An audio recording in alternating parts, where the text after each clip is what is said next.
Bismillahirrahmanirrahim. Alhamdulillahi rabbil syahr Ramadan alladzi unzila fihi al-Qur'an hudan lin-nasi wa bayyinatin minal huda wal furqan wa ja'ala fihi lailatal qadar wa ja'alaha khairan min alfi syahr. Asyhadu an la ilaha illallah wahdahu la syarikalah wa asyhadu anna Muhammadan abduhu wa rasuluh. Allahumma salli ala Muhammadin wa ali Muhammad. Jamaah Masjid Al-Fatah dan keluarga besar Unisma yang dirahmati Allah Subhanahu wa taala. Assalamualaikum warahmatullahi wabarakatuh. Kali ini kita akan membahas surah Al-Qadar, mengambil pelajaran dari sebuah surah pendek yang memiliki makna yang sangat dalam, yang sangat terkenal terutama bagi kaum muslimin di seluruh dunia apabila memasuki bulan suci Ramadan. Karena di dalam bulan Ramadan terdapat satu malam yang dikenal dengan Lailatul Qadar. Dan surah Al-Qadar adalah satu surah dalam Al-Quran yang secara khusus berbicara tentang malam Lailatul Qadar. Dalam waktu yang singkat ini, kita akan mengkaji dan membahas serta mengambil pelajaran dari surat yang sangat berharga ini. Kita akan sekilas melihat ayat per ayat dari surah Al-Qadar, kemudian kita berupaya mengambil semacam pelajaran atau hikmah yang kita bisa petik dari surah Al-Qadar tersebut. Surah ini merupakan surah ke-97 dari kitab suci Al-Quran dan diturunkan di Mekah, terdiri dari 5 ayat di luar Bismillahirrahmanirrahim. Setelah Allah Subhanahu wa taala memulai dengan Bismillahirrahmanirrahim, ayat pertama surah ini berbunyi, A'udzubillahi minasyaitonirrajim. Inna anzalnahu fi lailatul qadar. Dalam ayat pertama ini kita melihat ada dua dhamir atau kata ganti yang tidak dijelaskan secara eksplisit, yakni inna dan hu. Inna, sesungguhnya kami, anzalnahu, telah menurunkan dia fi lailatul qadar, pada malam Al-Qadar. Tidak dijelaskan siapa kami dan tidak dijelaskan siapa dia yang diturunkan. Tapi kalau kita membaca tafsir-tafsir Al-Quran, kita bisa melihat bahwa inna atau kami di sini dikembalikan kepada Allah Subhanahu wa taala. Jadi inna anzalnahu fi lailatul qadar itu artinya kami, sesungguhnya kami, yakni Allah Subhanahu wa taala, telah menurunkan dia. Nah, dianya kembali kepada Al-Quran. Karena Al-Quran itu diturunkan dalam bulan suci Ramadan, dan Lailatul Qadar juga ada dalam bulan suci Ramadan. Allah Subhanahu wa taala berfirman dalam surah Al-Baqarah, Syahrul Ramadan allazi unzila fihi al-Qur'an. Bulan Ramadan adalah bulan diturunkannya Al-Qur'an, sehingga dhamir atau kata ganti hu di sini dikembalikan kepada Al-Qur'an. Sehingga makna lengkap daripada ayat pertama adalah sesungguhnya kami telah menurunkan Al-Qur'an pada malam Lailatul Qadar atau pada malam Al-Qadar. Lalu Allah Subhanahu wa taala melanjutkan, wa ma adraka ma lailatul qadar. Dalam Al-Qur'an kata ma adraka seringkali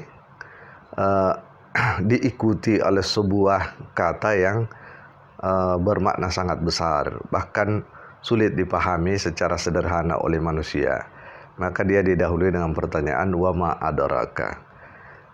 Tahukah kamu apakah itu ma Lailatul Qadar? Apakah itu Lailatul Qadar? Lailatul Qadar adalah suatu hal yang sangat besar dan tidak mudah dipahami oleh manusia dengan menggunakan nalar yang sederhana. Seperti misalnya kita membaca dalam ayat lain, wa ma adraka mal qari'ah. Al-Qari'ah juga seperti itu. Nah, setelah bertanya seperti itu, karena itu adalah pertanyaan retoris yang tidak perlu dijawab oleh manusia karena memang sulit dijangkau secara nalar biasa, maka Allah Subhanahu wa taala sendirilah yang menjelaskan apa itu Lailatul Qadar.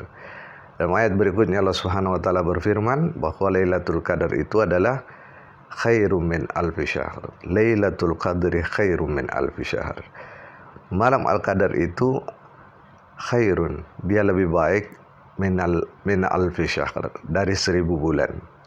Apa yang dimaksud dengan lebih baik dalam ayat tersebut? Kalau kita baca tafsir Al-Quran kembali, kita akan melihat bahwa umumnya para mufassir mengatakan bahwa khairun di sini bermakna memiliki ganjaran pahala yang lebih baik.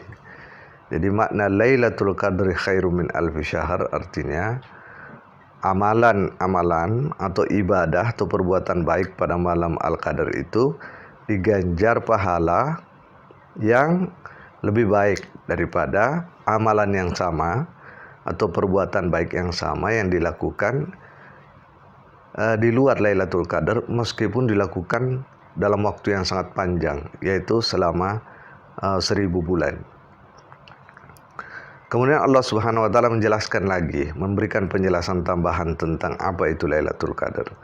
Lailatul Qadar, kata Allah Subhanahu wa taala, adalah suatu malam di mana tanazzalul malaikatu warruhu fiha bi'idzni rabbihim min kulli amr. Tanazzalul malaikatu warruhu fiha bi'idzni rabbihim min kulli amrin, artinya pada malam itu turunlah para malaikat dan ar-ruh di dalamnya. Ini di malam Lailatul Qadar itu bi'idzni rabbihim, dengan izin dari Tuhannya, dengan instruksi dari Tuhannya, dengan perintah dari Tuhannya, min kulli amr. Min kulli amr bermakna bikulli amrin, yakni dengan semua amar dari Allah Subhanahu wa taala. Kita terjemahkan sementara dengan semua urusan atau perintah dari Allah Subhanahu wa taala. Tanazzalul malaika itu, kalau kita lihat dari ayat ini, berlangsung bukan hanya sekali, tapi berlangsung secara reguler dan terus menerus. Dalam banyak riwayat dikatakan setiap tahun. Setiap tahun, yakni setiap bulan Ramadan itu terjadi malam Lailatul Qadar, di mana para malaikat, bukan satu malaikat, tapi para malaikat berbondong-bondong turun ke bumi, disertai oleh ar-ruh. Semua itu bi'izni rabbihim, dengan izin atau perintah Tuhannya, min kulli amrin, yakni bi kulli amrin, dengan membawa seluruh amar atau titah atau perintah dari Tuhannya. Salamun hiya hatta matla'il fajar. Kondisi atau situasi pada malam Lailatul Qadar itu digambarkan salamun. Salamun artinya penuh dengan kedamaian, keselamatan, kesejahteraan, hatta matla'il fajar, sampai terbitnya al-fajar. Di satu malam penuh terjadi proses tersebut. Ini proses turunnya para malaikat dan ar-ruh di malam yang agung itu, dengan membawa seluruh amar dari Allah Subhanahu wa taala ke muka bumi. Nah, jemaah sekalian, pelajaran apa yang bisa kita ambil dari surah yang sangat berharga ini? Yang pertama adalah surah Al-Qadar mengajarkan kepada kita satu cara kerja alam semesta yang meliputi alam ilahiyah sampai kepada alam kehidupan dunia di muka bumi ini. Jadi Al-Quran surah Al-Qadar ini memberikan kepada kita pelajaran bahwa kehidupan alam semesta, di mana Allah Subhanahu wa taala menjadi pusatnya, menjadi asalnya, asal daripada segala seluruh komponen dalam kehidupan alam semesta ini, itu tidak hanya terjadi di muka bumi ini saja, bahwa kehidupan ini luas, tidak terbatas. Dan biasanya untuk memudahkan kita memahami kehidupan yang sangat luas itu, para ulama membagi alam itu paling tidak ada 3 tingkatan. Tingkatan yang paling rendah adalah kehidupan di bumi ini, di atas bumi ini, biasa disebut dengan alam nasut. Kemudian tingkatan yang paling tinggi yaitu kehidupan ilahiyah, kehidupan di sisi Allah Subhanahu wa taala, kehidupan ketuhanan yang jauh dari jangkauan material. Jadi semakin mendekati kehidupan atau alam lahut, maka itu semakin tinggi. Semakin mendekati kehidupan bumi disebut semakin rendah. Nah, di tengah-tengahnya itu ada alam malakut yang menjembatani kehidupan di alam tinggi dan kehidupan di alam rendah atau kehidupan bumi. Menjembatani antara kehidupan alam lahut dan kehidupan alam nasut. Biasanya bahkan alam malakut dibagi lagi alam malakut dan jabarut. Nah, ini alam malakut yang mendekati Tuhan namanya alam jabarut.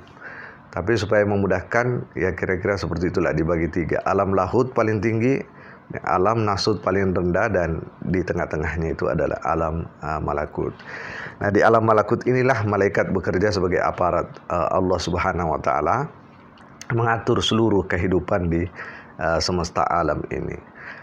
Ada hubungan atau korelasi yang sangat erat, ya, hubungan yang sangat erat antara seluruh alam tersebut. Nah, seluruh kejadian yang ada di kehidupan bawah itu pada hakikatnya adalah cerminan atau manifestasi atau pengejawantahan alam yang lebih tinggi. Allah Subhanahu wa taala berfirman dalam surah Al-Hijr ayat 21, "Wa im min syai'in illa indana khazainuh." Dan tidak ada sesuatu pun di alam yang rendah ini, alam kehidupan dunia ini, kecuali ada khazanahnya di sisi Allah Subhanahu wa taala. Ada cetak birunya, ada perencanaannya. Jadi sudah tertulis dia punya perencanaan di alam lahut, kemudian mewujud di alam yang rendah dalam kehidupan sehari-hari. Misalnya kita bekerja, kita tidur, kita bangun, kita makan, itu semua punya cetak biru di alam yang lebih tinggi. Nah, wa ma nunazziluhu illa biqadarin ma'lum, dan tidaklah rencana atau cetak biru itu menjadi kehidupan yang nyata di muka bumi kecuali dengan ukuran yang sangat akurat. Itu sudah ditentukan kadarnya atau takdirnya oleh Allah Subhanahu wa taala. Allah juga Subhanahu wa taala berfirman dalam surah Al-A'raf, "Inna rabbakumullahu alladzi khalaqas samawati wal arda fi sittati ayyamin tsumma istawa 'alal 'arsy yughshil lailan nahar yatlubuh hasisan wasyamsa wal qamara wan nujuma musakhkharatin bi amrih." Jadi Allah Subhanahu wa taala menciptakan langit dan bumi ini 7 lapis, yang Allah mengedarkan siang dan malam, menciptakan matahari, bulan dan bintang, semua itu berjalan sangat teratur. Kenapa bisa teratur? Karena musakhkharatin bi amrih. Musakhkharatin artinya semua tunduk dalam amar Allah Subhanahu wa taala. Nah, disinilah pengertian amar tadi. Jadi kehidupan alam semesta ini berjalan dengan tertib, lancar, ya, tidak terjadi kekacauan karena dia diatur oleh amar Allah Subhanahu wa taala. Nah, malaikat dan ar-ruh pada malam Lailatul Qadar itu turun dari alam yang lebih tinggi ke bumi dengan membawa seluruh amar dari Allah Subhanahu wa taala tersebut. Apa tujuan malaikat membawa amar itu? Tujuannya adalah untuk melakukan restrukturisasi, menentukan kembali ketentuan-ketentuan baru untuk 1 tahun ke depan, agar supaya kehidupan ini berlangsung terus-menerus ke depan secara kontinu, secara lebih baik. Nah, sehingga jemaah sekalian berbahagia, pada malam Lailatul Qadar itu seorang muslim atau seorang muslimah yang mengimani apa yang disebut dengan rukun iman, yang dipercaya tentang keberadaan para malaikat, tentu dia akan meyakini bahwa malam itu adalah malam yang sangat berharga. Karena pada malam itu Allah Subhanahu wa taala menginstruksikan kepada malaikat dan ar-ruh dengan titahnya, dengan amarnya, turun ke bumi untuk menentukan takdir-takdir baru atas kehidupan di atas bumi ini. Maka kita baca dalam hadis-hadis atau riwayat Nabi kita sallallahu alaihi wasallam bahwa seorang muslim atau muslimah harus memanfaatkan semaksimal mungkin malam-malam tersebut, karena pada malam itulah akan ditentukan takdir-takdir baru setiap hamba di muka bumi. Bahkan seluruh takdir, segala sesuatu yang ada di muka bumi ini. Lalu apa yang harus dilakukan oleh setiap hamba? Tentu yang pertama, Karena tadi dikatakan bahwa Lailatul Qadar itu adalah sebuah malam di mana ganjaran pahala setiap kebaikan itu diberikan lebih baik daripada 1000 bulan, maka tentu setiap hamba harus melakukan perbuatan baik seoptimal mungkin pada malam hari itu. Bahkan Rasulullah SAW dalam sebuah hadis yang diriwayatkan oleh Bukhari dan Muslim pernah bersabda, "Man qama lailatal qadar imanan wahtisaban ghufira lahu ma taqaddama min dzambih." Siapa yang berdiri bersiap-siap menghidupkan malam Lailatul Qadar itu dengan iman dan penuh dengan perhitungan, maka segala kesalahan yang telah lalu akan diampuni oleh Allah Subhanahu wa taala.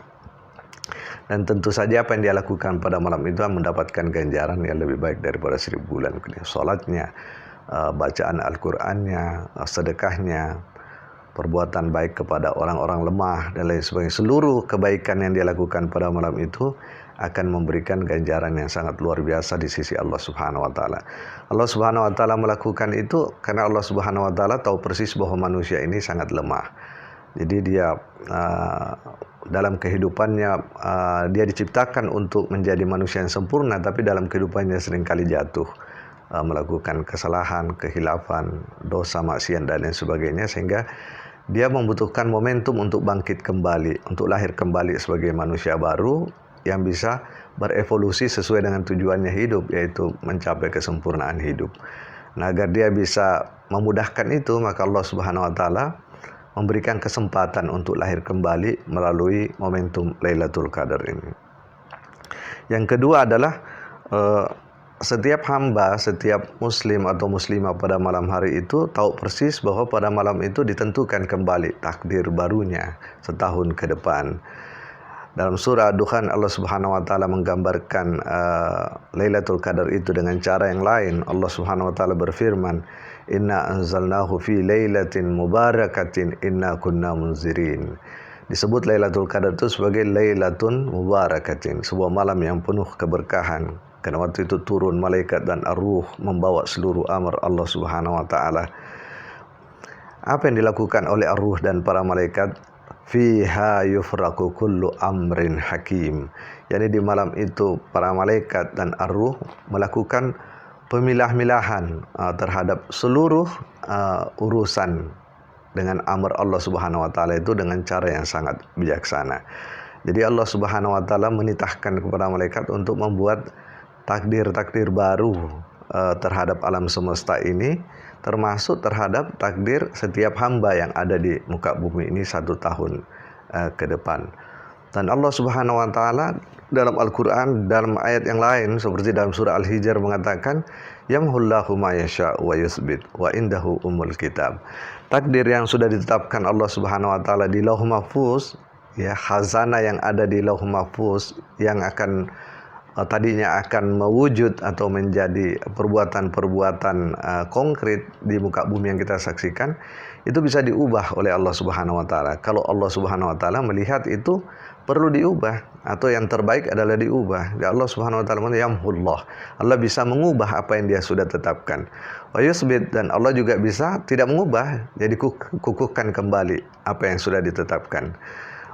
Kenapa wa indahu umul kitab? Karena di sisi Allah ada namanya umul kitab di Lauh Mahfuz itu, yakni database terlengkap yang ada dalam kehidupan, di mana seluruh histori atau apa yang pernah terjadi dalam setiap kehidupan itu tersimpan di sana, sehingga Allah melihat dengan histori tersebut apa yang bisa diubah, dan Allah juga melihat apa yang tidak perlu dirubah. Seperti misalnya kalau dalam kehidupan nyata kita melihat dalam kehidupan pekerjaan tuh, setiap tahun misalnya kita melakukan rapat tahunan. Nah, pada rapat tahunan itu ketika penentuan target ke depan, ya, ada penentuan anggaran, penentuan target-target program dan lain sebagainya, itu ditentukan berdasarkan histori, apa yang sudah dikerjakan selama ini dan bagaimana visi ke depan. Nah, orang yang memiliki histori atau pengalaman kerja yang baik, ya, menyelesaikan pekerjaan dengan baik dan juga pandangan ke depan yang optimistik, tentu diberikan target yang bagus, yang besar. Tapi mungkin orang yang bekerja tanpa pengalaman yang baik, selama ini melalaikan pekerjaan, abai terhadap aturan, dan dia tidak optimistik masa depan, tentu tidak pantas diberikan takdir yang lebih baik atau anggaran yang besar. Nah, begitulah kira-kira dalam malam Lailatul Qadar itu.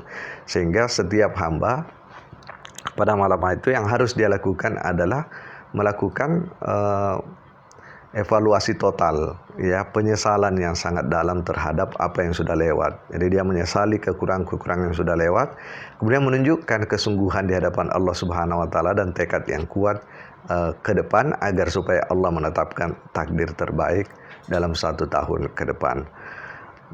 Kita meminta kepada Allah Subhanahu wa taala pada malam hari itu ampunan atas segala kesalahan.